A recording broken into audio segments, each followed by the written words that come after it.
दोस्तों नमस्कार। मुकनेक India TV से मैं हूं भास्कर सोम।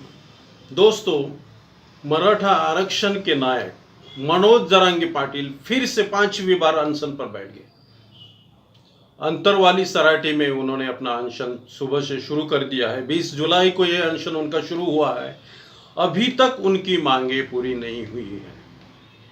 मराठा समाज को आरक्षण मिलने के लिए अभी तक उन्होंने 4 बार, ये 5वीं बार अनशन शुरू कर दिया है। आमरण अनशन शुरू है। पहली बार उन्होंने 29 अगस्त 2023 से उनका अनशन शुरू है। यह पहली बार, यानी पहली दफा वो बैठे हैं अनशन पर, आमरण अनशन पर। दूसरी बार 25 अक्टूबर 2023 को बैठे। तीसरी बार 10 फरवरी 2024 को बैठे और चौथी बार 4 जून 2024 को बैठे। अभी 5वीं बार 20 जुलाई से उनका अनशन जारी है। उनकी मांगे अभी तक पूरी नहीं हुई। महाराष्ट्र सरकार भी कभी कभी यानी अनदेखी कर रहा है, तो सेंट्रल गवर्नमेंट, भारत सरकार भी उनके मांगों की अनदेखी कर रहा है। क्या है उनकी मांगे? मराठा समाज को कम से कम 10% आरक्षण मिलना चाहिए, ऐसा उनका कहना है। और उन मांगों के लिए वो लगातार आमरण अनशन पर बैठे। और सर, क्राउड पुलर नायक मराठा समाज को मिला है। लाखों की भीड़ उनके आंदोलन में। कई बार वो आंदोलन कर चुके हैं, कई बार बड़े बड़े आंदोलन वो कर चुके हैं। मुंबई, पुणे, औरंगाबाद, ऐसे कई शहरों में उनके आंदोलन हो गए हैं। और हर बार उनके आंदोलन में लाखों की भीड़ देखी गई।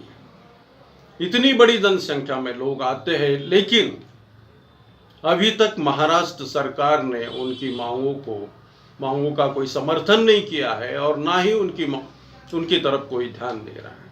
और दूसरी बात, अभी जो इलेक्शन आ रहा है अक्टूबर और नवंबर में, विधानसभा के इलेक्शन हो रहे हैं।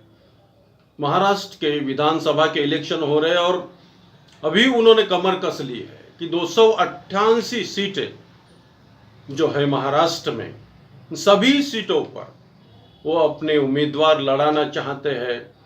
और इससे बीजेपी को तो नुकसान हो जाएगा, ये जाहिर सी बात है। बीजेपी और उनके जो सहयोगी दल है एनडीए में, अजित पवार गुट, एकनाथ शिंदे गुट, शिवसेना का, उनको सभी को इसका फटका बैठने वाला है और बहुत बड़ी क्षति बीजेपी को होने वाली है। अगर से वो उम्मीदवार अपने खड़े करते हैं 288 जगहों का, तो मनोज जरांगे पाटिल अगर से 288 जगहों पर अपने उम्मीदवार खड़े करते हैं, तो ये मुश्किल हो जाएगा बीजेपी को और उनके सहयोगी दलों को। दूसरी ओर जो कांग्रेस यानी महाविकास आघाड़ी है, महाविकास आघाड़ी को भी इसका फटका बैठ सकता है अगर से वो लड़ाते हैं अपने उम्मीदवार। फिर भी कमोबेश नुकसान महाराष्ट्र विकास आघाड़ी का भी हो जाएगा, ऐसा अभी यानी लग रहा है, ऐसे आसार दिखाई दे रहे हैं।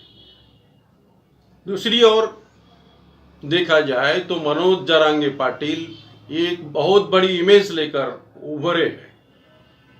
उनकी हर बात एक न्यूज़ बनकर सामने आती है और लाखों की भीड़, अगर से उन्होंने आवाज दी तो लाखों की भीड़ वहां पर तैयार हो जाए। इतना बड़ा समाज अभी उनके पीछे है। नवयुवक, युवा बेरोजगार उनके पीछे हैं। तो इतनी बड़ी जनसंख्या जो है, इतनी बड़ी तादाद में लोग आते हैं आंदोलन में उनके, तो जाहिर सी बात है कि वो कुछ ना कुछ इफेक्ट विधानसभा के इलेक्शन में होने वाला है। और इसकी जो क्षति है वो बीजेपी को भुगतनी पड़ेगी। इतना बड़ा, अगर से मनोज जरांगे पाटिल जरा भी पीछे हटते हैं तो फिर ये समाज जो है, मराठा समाज, टूटकर बिखर जाएगा और फिर संभलना मुश्किल हो जाएगा। धन्यवाद।